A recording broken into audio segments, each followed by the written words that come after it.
आप मुझे वक्त दो, मैं तुझे नौकरी दूंगा। जी हां, आप मुझे अपना वक्त दो, मैं आपको नौकरी दूंगा, मैं आपको रोजगार दूंगा। बेरोजगारों के हित के लिए, बेरोजगारी को खत्म करने के लिए विगत 20 वर्षों से मैं संघर्ष कर रहा हूं, लड़ रहा हूं। सबके समक्ष जाकर के इस मुद्दे को रखता हूं, बात करता हूं, लेकिन आज तक किसी ने भी बेरोजगारों को कभी सीरियस लिया ही नहीं। बेरोजगारों की दुर्दशा पर सबने उसे वैसे ही छोड़ दिया जैसे वो भारत का कोई हिस्सा ही ना हो, इस समाज का कोई अंग ही ना हो।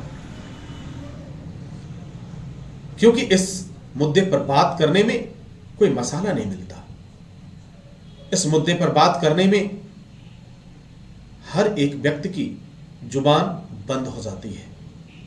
सच्चाई तो यही है कि भारत में किसी भी नेता के पास, किसी भी राजनीतिक दल के पास, किसी भी व्यक्ति के पास इसका कोई सकारात्मक या मास्टर प्लान नहीं है कि भारत से बेरोजगारी कैसे खत्म होगी। सन 1947 को देश आजाद हुआ, आज हम 2022 में हैं। एक लंबा वक्त गुजर गया, लेकिन फिर भी हमारे देश से ना तो गरीबी खत्म हुई, ना बेरोजगारी खत्म हुई, ना महंगाई खत्म हुई। यह दीन दूना रात चौगुना उस बेलगाम घोड़े की तरह से भागती हुई नजर आ रही है, जो रुकने का नाम नहीं लेती। महाराज, रुकने का नाम नहीं लेती। आज बेरोजगार विवश है, वो कभी रोजगार मेला में भटक रहा है, कभी एक शहर से दूसरे शहर में भटक रहा है। आज इंजीनियरिंग की डिग्री लेने के बाद से भी लोग होटलों में वेटर का काम कर रहे हैं, रिक्शा चलाने का काम कर रहे हैं, ऑटो चलाने का काम कर रहे हैं। यह तो वास्तविक बेरोजगारों की किस्मत है। बेरोजगारों की इस लड़ाई को मैंने शुरू किया। आज मुझे खुशी है कि बेरोजगारों की इस पंचायत के माध्यम से मैं स्वतंत्र होकर के मैं आपसे संवाद कर पाता हूं, स्वतंत्र होकर के मैं आपसे बात कर पाता हूं। न तो मुझे किसी राजनीतिक दल की चिंता होती है, न किसी जाति विशेष की, न किसी धर्म विशेष की, न किसी मजहब विशेष की। मेरी जाति, मेरा धर्म, मेरा मजहब सिर्फ एक है, वो है बेरोजगारी। मैं बेरोजगार हूं, मैं कल भी बेरोजगार था, मैं आज भी बेरोजगार हूं, और मुझे लगता है कि आने वाले समय में भी बेरोजगार रहूंगा यदि हमने आवाज नहीं उठाई। हमें अपने हक की लड़ाई लड़नी होगी। जरा याद करिए कि एक छोटा बच्चा जब जन्म लेता है तो दूध पीने के लिए वह भी रोता है, वह भी चिल्लाता है, वह भी कोलाहल मचाता है, और उसकी आवाज को सुन करके मां दूध पिलाती है और वह चुप हो जाता है। वह छोटा बच्चा यह संदेश दे रहा है, वह छोटा बच्चा हमें सिखाने का प्रयास कर रहा है कि अगर मैंने आज जन्म लिया और अपने अधिकार के लिए, अपनी भूख के लिए मैंने आवाज लगाई, तो तू अपनी आवाज क्यों नहीं लगा सकता? तू भी अपना आवाज बुलंद कर।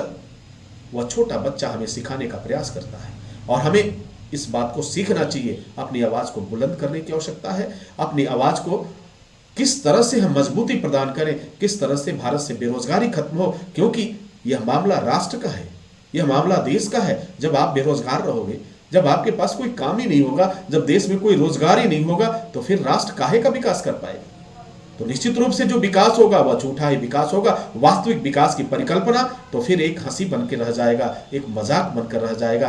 तो भारत के नौजवान बेरोजगार साथियों, भाइयों बहनों, मैं आपसे कहना चाहता हूं, आपसे निवेदन करना चाहता हूं कि इस पर चर्चा आज से शुरू कर दीजिए, अभी से शुरू कर दीजिए। हर जगह चर्चा करिए कि क्या मैंने जो यह मांग किया है कि बेरोजगारों को 30,000 रुपए बेरोजगारी भत्ता मिलना चाहिए, गुजारा भत्ता मिलना चाहिए। अगर सब कुछ फ्री में मिल सकता है तो यह भी मिलना चाहिए, यह भी मिल सकता है। जब सब कुछ फ्री में मिल सकता है तो रोजगार फ्री में क्यों नहीं मिल रहा? रोजगार और नौकरी फ्री में क्यों नहीं मिल रहा? हमारे देश से बेरोजगारी क्यों नहीं खत्म हो रही? हमारे देश से दुर्दशा क्यों नहीं खत्म हो रहा है? हमारे देश से बेरोजगारों के चेहरे पे मजबूरी का भाव क्यों नहीं समाप्त हो रहा है? बेरोजगारों के चेहरे पे मुस्कुराहट कब आएगी? बेरोजगार कब स्वतंत्र हो पाएगा? बेरोजगार कब तक घुटता रहेगा और एक शहर से दूसरे शहर मजदूरी करने के लिए भटकता रहेगा, दर दर ठोकर खाते रहेगा? मैं आपसे निवेदन करता हूं, मैं आपसे प्रार्थना करता हूं, अपील करता हूं, भारत के नौजवान बेरोजगार साथियों, भाइयों बहनों, आप अपनी प्रतिक्रिया जरूर दीजिए। अगर आप मेरे इस मुद्दे से आप सहमत हैं तो निश्चित रूप से मुझे कहने की आवश्यकता नहीं है कि आप इस मैसेज को जन जन तक पहुंचाएंगे। अगर आप मेरे इस मुद्दे से आप सहमत हैं तो मुझे कहने की जरूरत नहीं है कि आप इस पर चर्चा शुरू कर चुके होंगे या आज से प्रारंभ कर देंगे। लेकिन मैं आपसे यह भी कहना चाहता हूं, अगर आप मेरे इस मुद्दे से सहमत नहीं हैं, यदि आप इस विचारधारा से आप सहमत नहीं हैं, तो निश्चित रूप से आपके पास कोई ऐसा एक रास्ता होगा, आपके पास एक ऐसा कोई मार्ग होगा। मैं आपसे निवेदन करूंगा, मैं आपसे अपील करूंगा कि आप वह रास्ता जरूर बताएं, ताकि भारत से बेरोजगारी खत्म हो सके, भारत से हमेशा हमेशा के लिए गरीबी समाप्त हो सके और बेरोजगारों के चेहरे पर मुस्कुराहट आ सके। मैं आपके साथ संवाद करने के लिए तैयार हूं। बेरोजगारों की इस पंचायत में मैं आप तक आऊंगा और उन तमाम बेरोजगार साथियों के साथ बैठ करके हम विचार करेंगे, विमर्श करेंगे और फिर यह तय करेंगे कि वास्तव में आपने जो रास्ता बताया है, मैं आपको वचन देता हूं, मैं आपसे वादा करता हूं कि निश्चित रूप से बेरोजगारी खत्म करने का जो मार्ग आपने दिखाया, मैं आपका साथ जरूर दूंगा। मैं आपके साथ कदम से कदम मिलाकर अवश्य चलूंगा। लेकिन यदि आपने कोई उचित मार्ग नहीं बताया और फिर आपने ही उन नेताओं के जैसे और राजनीतिक लोगों के जैसे गोल मटोल जवाब दिया और बेरोजगारों को बहकाने के लिए, बेरोजगारों को भ्रमित करने के लिए कोई रास्ता अपनाया, तो माफ कीजिएगा, इसका मतलब यही है कि जो मैंने मांग किया है वह जायज है। तब आपको निश्चित रूप से आपको मुझे मेरा साथ देना चाहिए, क्योंकि हम सब बेरोजगार हैं और बेरोजगारों की लड़ाई तब तक नहीं पूरी हो सकती जब तक हम टुकड़ों में बटे रहेंगे। हमें बटना नहीं है।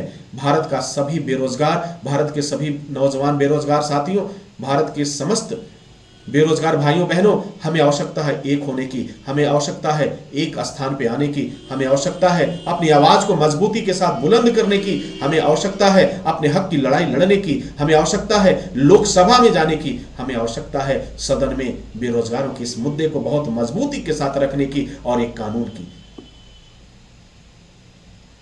और मुझे यकीन है और पूरा विश्वास है कि आपका यह सहयोग एक न एक दिन निश्चित रूप से भारत से बेरोजगारी खत्म करेगा, भारत से गरीबी खत्म करेगा।